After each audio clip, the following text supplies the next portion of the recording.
Assalamualaikum guys. Malam kedua pembukaan rasmi kedai emas Seri Semantan. Jom aku nak pergi jumpa Si, nak jumpa Ali Yazid. Tengoklah siapa yang ada kat sana. So jom kita tengok persembahan Diki Barat guys malam ni. Alright. Rezekimu apa ni cinta? Mau tanya mana tahu yang mana? Udah. Minta orang yang nasi. Tak makan kamu rezeki. Tak makan nasi mula. Kita nak cari sik-sik. Sana. Kita minat dia mau. Nak jumpa dia. Video. Wah, jadi cerita. Jangan lupa subscribe. Subscribe dulu je video situ.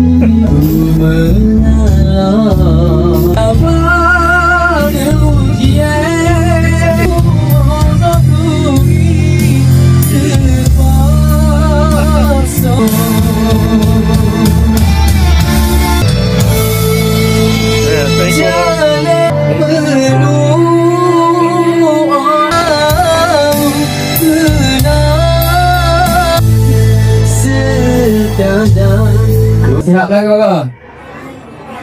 Tak berapa kuat dia. Siap kan kakak? Alhamdulillah. Terima kasih. Mama kuat juga yang tadi. Boleh. Kakak. Jangan kali mah. Jangan lain. Semangat. Mahal. Assalamualaikum. Assalamualaikum. Kumpul kau Along PM. Ya. Kita minat tengok. Ya, malam ni kita akan buat parodi. Boleh tengok sekejap lagi dah. Alright. Ni pakai yang parodi dah. Lepas ni saya Balik. Kau lepas Amy Sukasan. Alamak. tu terbaik. Okey, terima kasih Along.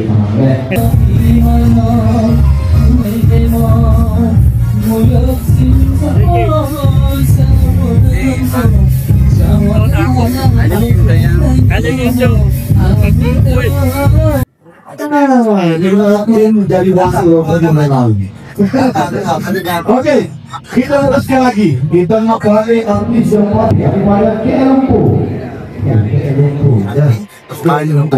artis ni cukup popular. Artis ni yang selalu popular dengan lagu 50. Kita bersama dia.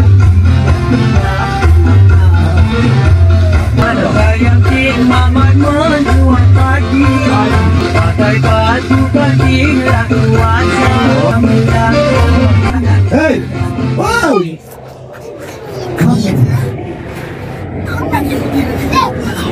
Lebih di bawah aku, saya lagi. Hey! Kamu, Di manakah dia? Kedai Emas Seri Semantan yang mengundang pemuda. Ini destinasi yang keempat. Terima kasih banyak. Semoga berubah secara urusan. Terima kasih Pak. Okey, lagu pertama. Lagu lah faham lagi kita sebelum kita tuan. Lagu yang menceritakan kisah zaman-zaman orang muda-muda kena dulu. Orang kelahiran selepas tahun 2000 tak rasa lah suasana yang diceritakan dalam lagu itu. Lagu yang diberjual Kesok Kong. Okay guys, so itu je video untuk malam ni. Dapat jumpa, dapat salam dengan artis-artis yang aku kenal lah. Yang tak tahulah korang kenal ke tak. Macam Si tadi, Ali Yazid, Along PM, Melo. Alright. So itu artis-artis YouTube influencer Kelantan lah. Alright, kita jumpa lagi next video. Assalamualaikum. Bye. Dah ngantuk ni. Pukul 10 lah. Setengah jam je aku ada kat sana. Alright. Bye.